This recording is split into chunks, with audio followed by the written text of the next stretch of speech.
Hey guys, so we're in Oakland in my friend Connor's tiny house, and I asked him for an interview and he agreed.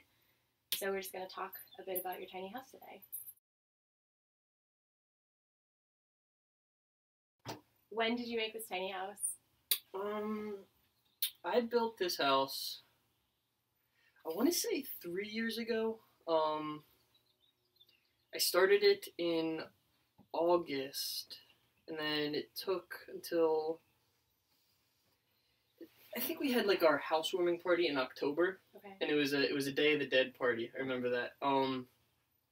It wasn't finished at that point, but finished enough to like show it off a little bit. Okay. And that was in 2011. Okay. And a lot of it's reclaimed materials, yes? Well, the whole outside is reclaimed redwood. Okay. The cedar shingles that are on the second level, you can't reclaim them. Once they're used, they're used. They're super thin. Sure. But they don't need any sort of oil or any sort of treatment. They're already insect resistant, rot resistant. Cedar and redwood are all that we've used on the outside. Okay. And then from where did you get your materials mostly?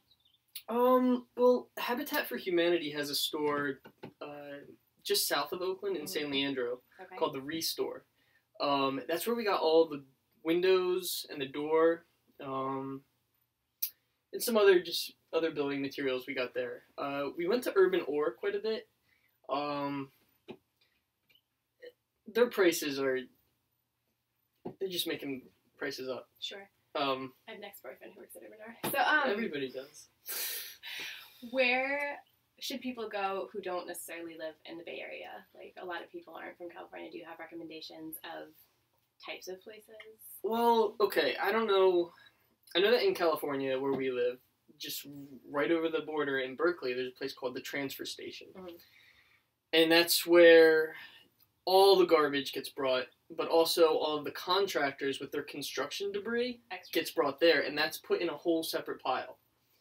That stuff then gets sorted through by Urban Ore and Habitat for Humanity. Do you think other places in the country are doing similar things? I do. I think Habitat for Humanity is nationwide. Okay. Urban Ore, I know, is just right here, right. But any sort of salvage yard. Okay. It does take contractors more time and more energy to carefully take windows out and to carefully take out countertops when they're remodeling homes. Mm-hmm. But some of them do. Would you recommend contacting individual people and asking them to supply you with stuff, or no? I don't think any contractor who is in the business for doing demolition or in the business for I couldn't recommend that. Okay, no. Sure. Did you use plans for this, or did you make up your own? Like, do you recommend a specific website or article, like resources for finding? I mean, I looked at a ton of websites, and I had a lot of people just sending me links all the time and recommending books. And there's a lot of really creative people doing some really great things. But this plan was kind of dictated by what Oakland allows to not be permitted. And what is that? In Oakland, it's 120 square foot interior, not to exceed 15 foot exterior. Right, but you managed to do 2 levels, so it's... Yeah, so this is lofted at about 8.5 feet. And then it's on 2x6s, and then it goes up to about 15.5 feet. And you had some problems with the neighbors, it sounds like. We did. So not anticipating we were going to have plans with issues with the neighbors. Right. We built it to the specifications as outlined by Oakland. But it was too close to the fence. It was too close to the back property line, and so a year and a half after I finished working on it. I didn't know it was that long. Year and a half after. So I had to completely take off the wraparound deck, piece by piece, and label each piece. It was like putting. So I took all of that off. There was an outdoor shower. There was like a little built-in bench installation. I have pictures of it. And I hired this guy and his son, who was maybe 13, and they came over with some wedges and like a big heavy-duty jack and some pipes. And lifted it up. How much do you think this weighs? Just curious. I don't know, 1 million pounds. Okay. They lifted it up, turned it 90 degrees, and moved it 8 feet. And, I had to get a foundation poured. And So that's a huge hassle. That's a good tip to make sure that... It costs more to move it after the city got involved than it did to make the entire thing. So, hindsight's 2020. Make sure when you're building your tiny house that you're gonna keep it where you're starting to build it. Yeah. It was a big hassle. Yeah. But it turned out well in the end. Yeah, it always does. Except for that expense and stress.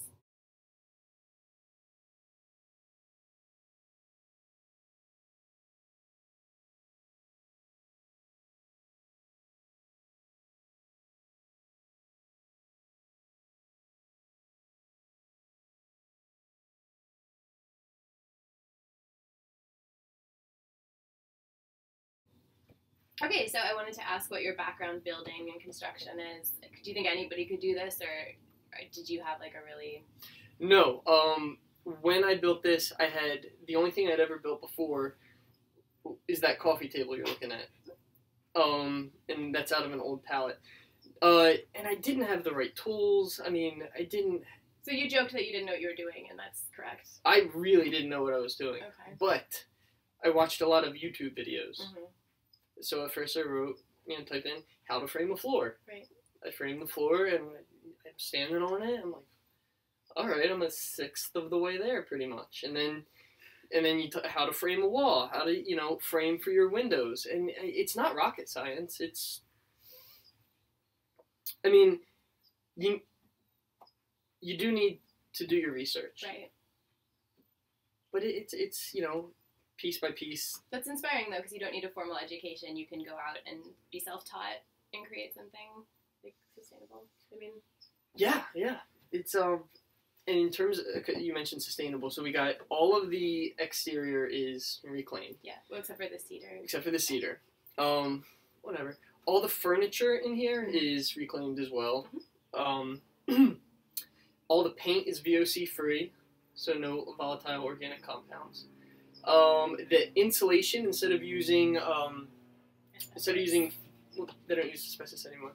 Instead of using fiberglass, it's all denim. The byproduct of making jeans. It's cotton. Okay. It's really cool. Great, easy to work with. So you basically have pants in your walls? Yes. Okay. And it's very well insulated. All the windows are double paned. We live in a very mild climate, but I do have a heater, which I never really use. Right. The windows are always open. Yeah. Okay. Yeah. Did you see yourself living in a tiny home, or was it just like necessity when you moved here? Neither. So when I moved to California, I came for a job that provided housing. Right. And then I moved to Berkeley and Oakland, and then I had an apartment. And these people that I live with, who were the coolest people ever, they offered the idea of building a mini home, but I had an apartment over by the lake. Then I went on this... So it wasn't even your idea. Well, I mean, it's not like they twisted my arm into it, but I had a lot of encouragement. Okay. Did you broach the subject, or did they say, hey, do you want to build a mini home? I was a little bit reluctant. Okay. The girlfriend I was dating at the time was a big proponent, and I don't know, I can be talked into anything. That's funny. Okay. And yeah, so... 2 years later. So what are some challenges of the tiny home?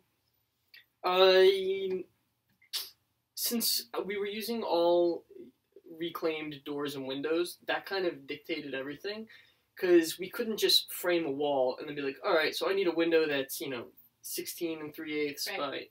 So what I did first was I purchased all the windows that I wanted, all the windows and doors, and then drew out very crude blueprints, and just went from there. So acquiring the materials was very difficult. Finding the time to do it. Yeah. Luckily we started it in August. We had the long days on our side. Right. And not a lot of rain happening. Yeah, no rain. Logistics, like transporting all of the lumber from where you get it to back to where you need it, and like a staging area. How many people worked on this?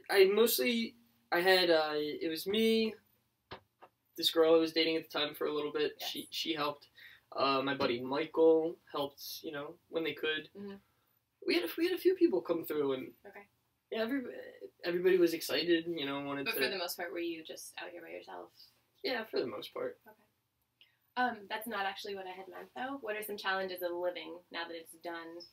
Would you say there's anything that's become an issue, or? No.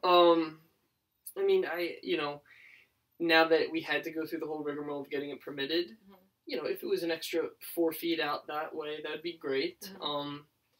But I don't feel claustrophobic in here. It's just me. Yeah. It's just my dog. I feel like the space is utilized properly. No,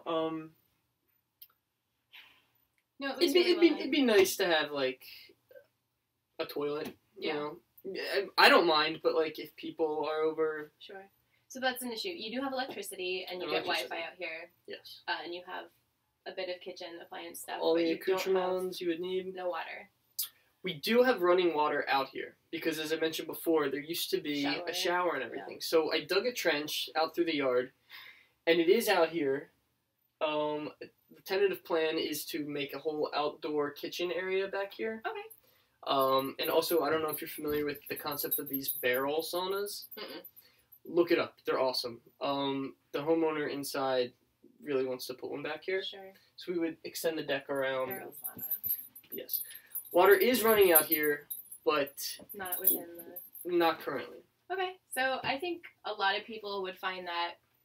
And for that, I Doable. used PEX. It's a product. I really recommend it. PEX, P-E-X. Okay. Instead of, a conduit running through the ground, Mhm. it's bendable, it's pliable, you don't need to solder anything, you just PEX.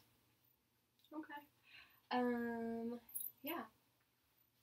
So, let me think if there's anything else. Do you have advice? Like, looking back, is there anything you would have done differently or changed about it? Besides checking with the neighbors? I don't think it's for everybody. Some people are used to having a ton of space to Right. just sprawl out. It's becoming very popular, though. Yeah, it's a very romantic idea, but so is having a sailboat, and so is having a dog and having kids. I don't think I could handle a sailboat. It's not for everybody. Yeah. But for me, it's great. Yeah. I mean, I'm handling it okay, I think. That's right. But I have a lot more stuff than you do. But yeah. And every few months you Purge. get rid of stuff. I don't do that, so that's probably good advice for me. That's But a whole other video. no, this is done well. It's like the space is utilized well, and I don't know. After a while, things start to find their place. Sure. Yeah. So just staying organized, and I don't know. You probably don't spend all your time here. I mean, if it's nice out, which it usually is, I'm outside. Right. But even in the wintertime when the days are shorter and Yeah. we do get some rain, I got the tin roof and it just sounds so nice when it is raining. Keeps going. Oh, it's great. So for someone in a climate where it snows, do you? You think would that just this- frame it. You would just frame it heavier to Right. take the snowpack. Do you think you would go a little crazy having to spend more time in here, or? I mean, I like my own company. Mhm. But some people that can be a little bit daunting to just be by themselves with themselves. How long do you plan on staying here? Is this something you could do forever? Probably not forever. I will stay here until either they kick me out, which I don't think will happen because we love each other. Sure. Or if I got married, or But you were living here with another person, so you had two people. there were two of us in here for about and a medium-sized dog, yeah. and a medium-sized dog for about 6 months. Okay. And honestly, it didn't feel any more cramped. Not that it feels cramped now, but it didn't feel any more cramped than it does right now. We're no longer together. It only lasted 6 months. This might be a little too personal, but do you think that the tiny house had any kind of factor into your breakup? Did it stress the relationship? There were no issues with No, because before we even lived, it just wasn't then. Okay. Yeah. But before we built this place, we were living in a car for 3 months. Oh wow. Doing a road trip. Okay.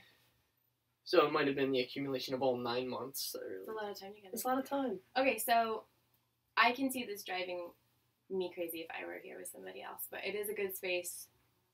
Like you said, if you enjoy yourself and you are organized and you have your stuff. One of the biggest things I think is the location. Mhm. I'm a block and a half from the main strip, Right. so I'm not isolated in a cornfield in the middle of nowhere. You don't think you could do it if you were in a more rural? I mean, I'm just used to what I'm used to. Okay. So there are probably more people who would be inclined to do this in an urban setting because rent is really, really crazy. And, I mean, you're utilizing a small space within a backyard. This is very doable. It's a good sized yard, but it's not gigantic. This seems doable for most, I would say most houses in Oakland. But you need to find. I mean, I'm extremely fortunate. Like, it's very hard to find someone who's willing to have a little house built in their backyard. Yeah. I mean, I'm in a situation where they are some of my best friends. But would I want to live in the backyard of some stranger? Right. Maybe if I don't know. Maybe I mean, Well, people live with strangers all the time, right? I don't know. Everybody's different. I mean, I wouldn't want to put that kind of energy in building something like this with people you didn't know because it might not work out. So you want to get to know the people first, maybe. Yes. Yeah. Because this family was gone for well over a year, and so I subletted out the main house to other families. Okay. And Do they know about that? yeah, no, of course. That was a hard year. That was a really tough year. How so? So I shower in there, Yeah. right? And use the kitchen. And I use the kitchen, and I use the communal rooms in the house. And, when you're subletting out to people, they're just, at first, like, oh, yeah, that'd be really cool. We're on board with whatever. And then they start. And then, they realize that, I'm curious what went on. Yeah. Okay. So, I mean, don't live with people you have friction with. That's kind of a given. Yeah. And I don't know. I mean, are there any issues with having a pet in the tiny house? No, not at all. I mean, we got a great sized yard. It's contained. Mhm. He's outside all day, Right. chasing the squirrels and the birds, and he's got a great life. But I've always had dogs. If you shouldn't buy a dog if you're not gonna. I'm not recommending that anyone buy a dog. Okay. So is there anything that you want to talk about having built this tiny house? Anything that I didn't ask that you... No, I think you pretty much covered it. Don't sell yourself. Go bigger. I mean, yeah, having a tiny house is cool. Literally? Go bigger. 4 feet expansion? Is that what you're saying? Or? Yes. If I had like another 4 feet that way, another 6 feet that way. It becomes way less tiny, but yeah. It's still small. Right. I don't know. But it's great. I love it. There's nowhere else I'd rather be. So what would that put you at if it was 6 and 4? That's another... Well, right now it's 120, so it's 10 by 12. Mm-hmm. I don't know. Do the math. Got a calculator? Isn't it just 6 times 4 is like 240? It doubles your nearly... No? Doesn't double it, no. I was good at geometry. I'm just... Yeah, whatever. Okay, so a square would be the most area inside. So you can make a square, no? Great advice. I don't know.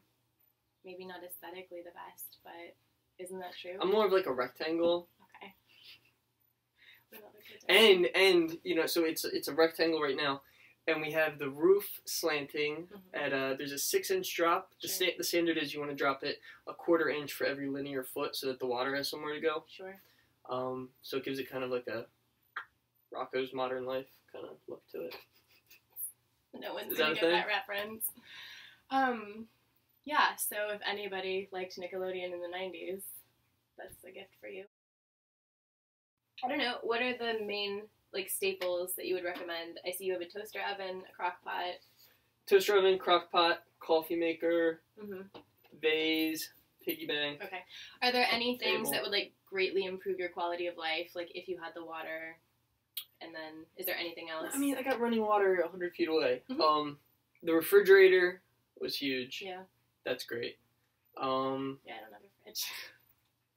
It'll change your life. Someday. Having this like extra lounge space is nice. People can crash. Yeah. So there's like a day bed, and then above here, I'll walk around. I like what the sun is doing right now. You get good light in here. That's nice. Mm-hmm. Yeah, so originally we have this big window up here that was facing south. Right, and then... But then we had to move it, so now this is facing south, which is still great. I mean, it's a ton of light. Yeah. But yeah, I mean, there's windows everywhere because it's so small. We figured the more light that comes in, you know, Sure. it just makes it seem bigger, of course. Okay, so you picked a lot of neutral colors, and there's a lot of shelving and plants. That all is nice. I recommend those things for other people. I don't know what else. It's a tiny house, and it looks good, and it works for you, so. Yeah. Mm-hmm. Well, thanks for having me.